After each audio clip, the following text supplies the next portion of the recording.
ஓம் நமச்சிவாய.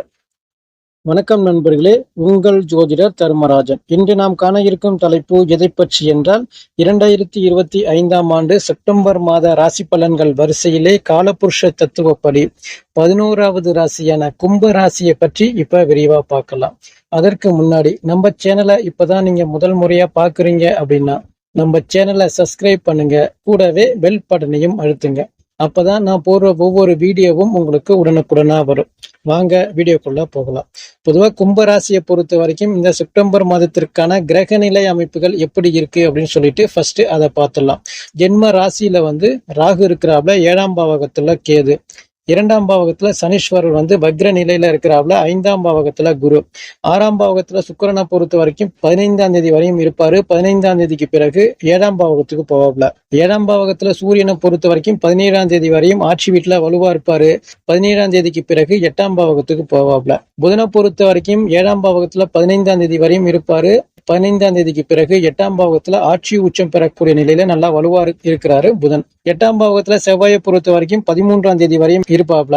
13ஆம் தேதிக்கு பிறகு 9ஆம் பாவகத்துக்கு வருவாப்ல குருவுடைய பார்வையில. இதுதான் இந்த மாதத்திற்கான கிரக நிலை அமைப்புகள். அப்படி இருக்கும் பொழுது கும்பராசியை பொறுத்த வரைக்கும் செப்டம்பர் மாதத்துல நற்பலன்கள் அதிகமா ஏற்பட போகுது அப்படின்னு கூட பொதுவா சொல்லலாம். பொதுவா ஜென்ம ராசியில பாத்தீங்கன்னா ராகு இருக்கிறாப்ல குரு பார்வையில இருக்கிறதால பேரு புகழ் மதிப்பு மரியாதை அப்படிங்கிறது சிறப்பான முறையில ஏற்படும். குரு பார்க்கறதால ஜென்மத்துல ராகு இருக்கிறதால சம்பாதிக்கணும், வீடு கட்டணும், இடம் வாங்கணும் அப்படிங்கிற மாதிரி பல ஆசைகள் இருக்கும். முயற்சிகள் வெற்றி பெறக்கூடிய சூழ்நிலை அதிகமா ஏற்படும். ராசிநாதன் சனீஸ்வரரை பொறுத்த வரைக்கும் குடும்பஸ்தானத்துல வக்ர நிலையில இருக்கிறதால தெளிவான மனநிலை அப்படிங்கிறது உங்களுக்கு ஏற்படும். உங்களுடைய சுய ஜாதகத்துல சனீஸ்வரர் வக்ர நிலையில இருந்தாரு அப்படின்னா நல்ல வருமானங்கள் ஏற்படும். பேச்சு மூலமான நல்ல ஆதாயங்கள் அப்படிங்கிறது ஏற்படும். தன்னம்பிக்கை உருவாகக்கூடிய நிலை ஏற்படும். கடின உழைப்பு அப்படிங்கிறது உங்களுக்கு சிறப்பான முறையில இந்த மாதம் இருக்கும். 2ஆம் அதிபதி குருவை பொறுத்த வரைக்கும் 5ஆம் இடத்துல இருக்கிறதால நல்ல வருமானங்கள் ஏற்படும். குடும்பத்துல பாத்தீங்கன்னா ஒற்றுமையா செயல்படக்கூடிய நிலை அப்படிங்கிறது சிறப்பா ஏற்படும். தனஸ்தானங்கள் உயரக்கூடிய நிலை அப்படிங்கிறது ஏற்படும். குழந்தைகளுக்காக இந்த மாதத்துல சுப செலவு, சுப நிகழ்ச்சி, சுப காரியங்கள் செய்யக்கூடிய நிலை உங்களுக்கு சிறப்பான முறையில இருக்கு. 3ஆம் அதிபதி செவ்வாயை பொறுத்த வரையும் 8ஆம் பாவகத்துல 13 நாட்கள் இருக்கிறாவில. பிறகு 9ஆம் பாவகத்துல குரு பார்வையில இருக்கிறதால இளைய சகோருக்கும் உங்களுக்கும் பாத்தீங்கன்னா ஆரம்ப காலகட்டத்துல ஒரு சில மனஸ்தாபங்கள் ஏற்பட்டாலும் பிறகு ஒற்றுமையா செயல்படக்கூடிய நிலை ஏற்படும். முயற்சிகள் வெற்றி பெறக்கூடிய நிலை ஏற்படும். செவ்வாயுடைய பார்வை 3ஆம் இடத்துல படுவதால தைரியஸ்தானம், வீரியஸ்தானம் சிறப்பா இருக்கும். துணிச்சலா செயல்படுவீங்க. எது நடந்தாலும் பாத்துக்கலாம் அப்படிங்கிற மாதிரி தன்னம்பிக்கை அப்படிங்கிறது உங்களுக்கு உருவாகும். 4ஆம் அதிபதி சுக்கிரனை பொறுத்த வரைக்கும் 6ஆம் இடத்துல இருக்கிறாப்ல. பொதுவா அதாவது உங்களுக்கு வீடு கட்டுறது, இடம் வாங்குறது, வண்டி வாகனங்கள் வாங்குறது, அசைய சொத்துகள் வாங்குறது, இதுக்காக நீங்க முயற்சி பண்ணீங்கன்னா கடன் பெற்று இது எல்லாமே செய்யக்கூடிய நிலை உங்களுக்கு ஏற்படும். இந்த மாதத்துல முதல் 15 நாட்களை பொறுத்த வரைக்கும் கடன் பெறக்கூடிய நிலை ஏற்படும். பிறகு பாத்தீங்கன்னா உங்களுக்கு அந்த கடனை திருப்பி கொடுக்கறதுக்காக கொஞ்சம் கஷ்டப்படக்கூடிய நிலை உங்களுக்கு ஏற்படும். மாணவர்களை பொறுத்த வரைக்கும் படிப்புல இருந்து வந்த பிரச்சனைகள் அப்படிங்கிறது குறைந்து படிப்புல நல்ல முன்னேற்றங்கள் ஏற்படும். தாயாருக்கும் உங்களுக்கும் பாத்தீங்கன்னா முதல் பகுதியில ஒற்றுமையா செயல்படுவீங்க. 15ஆம் தேதிக்கு பிறகு உங்களுக்கும் உங்க தாயாருக்கும் மனஸ்தாபங்கள் வர்றது, தாயாருடைய உடல்நிலையில வீண் விரய செலவுகள் ஏற்படுறது, மருத்துவ செலவுகள் ஏற்படுறது, இது போல விஷயங்கள் ஏற்படும்.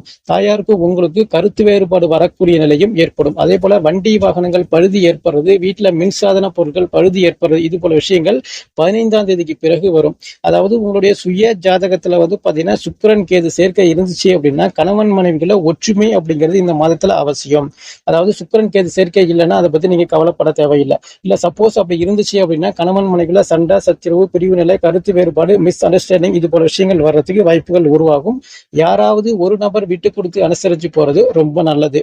5ஆம் இடத்துல குரு இருக்கிறாப்ல. 5ஆம் அதிபதி 7ஆம் இடத்துல இருக்கிறதால காதல் திருமணம் நடக்கக்கூடிய நிலை ஏற்படும். காதல் வெற்றி பெறக்கூடிய நிலை ஏற்படும். காதல்ல பாத்தீங்கன்னா புதியதாக காதல் மலரக்கூடிய நிலையும் ஏற்படும். காதல் செய்யக்கூடிய நபர்களை பொறுத்த வரைக்கும் வீட்டுல முறையிட்டீங்கன்னா திருமணம் வரையும் செல்லக்கூடிய நிலை ஏற்படும். குலதெய்வத்துடைய அருள் கிடைக்கிறது, குலதெய்வத்துக்கு போயிட்டு வர்றது, ஒரு பொங்க வச்சில் படையல் போடுறது, இது போல விஷயங்கள் உங்களுக்கு ஏற்படும். குழந்தைகளால பேரு புகழ் மதிப்பு மரியாதை உருவாகக்கூடிய நிலை ஏற்படும். குழந்தைகளுக்கும் உங்களுக்கும் ஒற்றுமை அப்படிங்கிறது இந்த மாதத்துல சிறப்பாக ஏற்படும். 15ஆம் தேதிக்கு பிறகு பாத்தீங்கன்னா குழந்தைகளுக்கும் உங்களுக்கும் சில மனஸ்தாபங்கள் வர்றது, இது போல விஷயங்கள் ஏற்பட்டாலும் குழந்தைகளுடைய படிப்பு சார்ந்த விஷயத்துக்காக நீங்க கூடுதல் செலவு பண்றது, கூடுதல் அக்கறை செய்யக்கூடிய நிலையும் ஏற்படும்.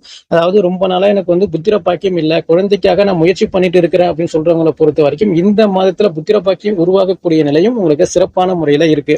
ஏழாம் அதிபதி சூரியனை பொறுத்த வரைக்கும் ஆட்சி வீட்டுல வலுவா இருக்கிறாப்புல 17ஆம் தேதி வரையும். ஆனாலும் அங்க கேது கூட சேர்ந்து இருக்கிறதால உங்களுடைய சுய ஜாதகத்துல சூரியன் கேது சேர்க்கை இருந்துச்சு அப்படின்னா கணவன் மனைவிக்குள்ள சண்டை சச்சரவு பிரிவு நிலை கருத்து வேறுபாடு மிஸ் அண்டர்ஸ்டாண்டிங் ஏற்படும் ஒண்ணு.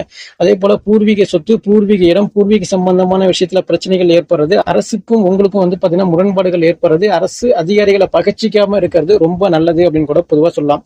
அதனால ஒரு கோர்ட்டு கேஸா இருக்கட்டும் இல்ல வம்பு வழக்குகளா ஏற்பட்டாலும் இந்த 17ஆம் தேதி வரையும் பொறுமையா உட்கார்ந்து யோசிச்சு செயல்படுறது ரொம்ப நல்லது. 17ஆம் தேதிக்கு பிறகு சூரியனை பொறுத்த வரைக்கும் 8ல போய் மறைஞ்சாலும் அங்க புதனாதித்ய யோகம் அப்படிங்கிறது சிறப்பா ஏற்படும். ஏன்னா உச்சம் அடைஞ்ச புதன் கூட சேர்ந்து இருக்கிறதால புதனாதித்ய யோகம் ஏற்படும். பேப்பர் பேனா ஒர்க்கு ரெஜிஸ்டர் ஒர்க்கு ஒப்பந்தங்கள் மூலமான சக்சஸ் ஏற்படுறதுக்கு வாய்ப்புகள் உருவாகும். அரசு பணியில நீங்க இருந்தீங்கன்னா அரசு சார்ந்த துறையில சாதிக்கக்கூடிய நிலை ஏற்படும். அரசு அதிகாரிகளோட ஒற்றுமையா செயல்படக்கூடிய நிலை ஏற்படும். அரசு பணிக்காக நான் முயற்சி பண்ணிட்டு இருக்கிறேன் அப்படின்னு சொல்றவங்களை பொறுத்த வரைக்கும் அரசு பணி கிடைக்கக்கூடிய நிலையும் உங்களுக்கு ஏற்படும். அதாவது தந்தை வர்க்கத்துக்கும் உங்களுக்கும் இருந்த அந்த மனஸ்தாபங்கள் குறைந்து தந்தையால உங்களுக்கு ஆதாயங்கள் ஏற்படக்கூடிய நிலையும் உங்களுக்கு சிறப்பான முறையில இருக்கு. 8ஆம் அதிபதி புதனை பொறுத்த வரைக்கும் 7ஆம் இடத்துல இருக்கிறாவில பிறகு 8ஆம் இடத்துக்கு வர்றதால திடீர் லாபம் திடீர் அதிர்ஷ்டம் பணப்புழக்கம் இது போல விஷயங்கள் ஏற்படுறது. அதே போல வெளிநாடு செல்ல முயற்சி பண்ணீங்கன்னா தாராளமா வெளிநாடு போகலாம். இல்ல வெளியூர் சென்று நான் வேலைக்கு முயற்சி பண்ணிட்டு இருக்கிறேன் அப்படின்னு சொன்னாலும் சரி வெளியூர் வேலைக்கு போகலாம். ஏதாவது வம்பு வழக்கு கோர்ட்டு கேஸ் ஏதாவது இருந்தால் கூட அது உங்களுக்கு சாதகமான முறையில ஏற்படும். கடனை திருப்பி கொடுக்கக்கூடிய நிலை இந்த மாதத்துல உங்களுக்கு அதிகமா ஏற்படும். 9ஆம் அதிபதி சுக்கிரனை பொறுத்த வரைக்கும் 6ஆம் இடத்துல இருக்கிறாவில பிறகு 7ஆம் இடத்துல வர்றதால பாக்கியஸ்தானத்தை பொறுத்த வரைக்கும் ஆரம்ப காலகட்டத்துல பாத்தீங்கன்னா சூரியன் கேது இருக்கிறதால ஒரு சில நெகட்டிவ் விஷயங்கள் ஏற்பட்டாலும் பிற்பகுதியை பொறுத்த வரைக்கும் உங்களுக்கு ஃபேவரா ஏற்படும். அதெல்லாம் எந்த பிரச்சனையுமே இல்லை. கல்லூரி படிப்பு மாணவர்களை பொறுத்த வரைக்கும் கொஞ்சம் கூடுதல் அக்கறையோடு படிக்கக்கூடிய நிலை உங்களுக்கு உருவாகும். தொலைதூர பயணங்கள் ஏற்படுறது, அதனால ஒரு லாபங்கள் ஏற்படுறது, இது போல விஷயமும் ஏற்படும். 10ஆம் அதிபதி செவ்வாயை பொறுத்த வரைக்கும் 8, 9ஆம் இடத்துல இருக்கிறதால குரு பார்வையில இருக்கிறதால வேலையில பாத்தீங்கன்னா சம்பள உயர்வு பதவி உயர்வு பிடிச்ச இடத்திற்கு இடமாற்றங்கள் ஏற்படும்.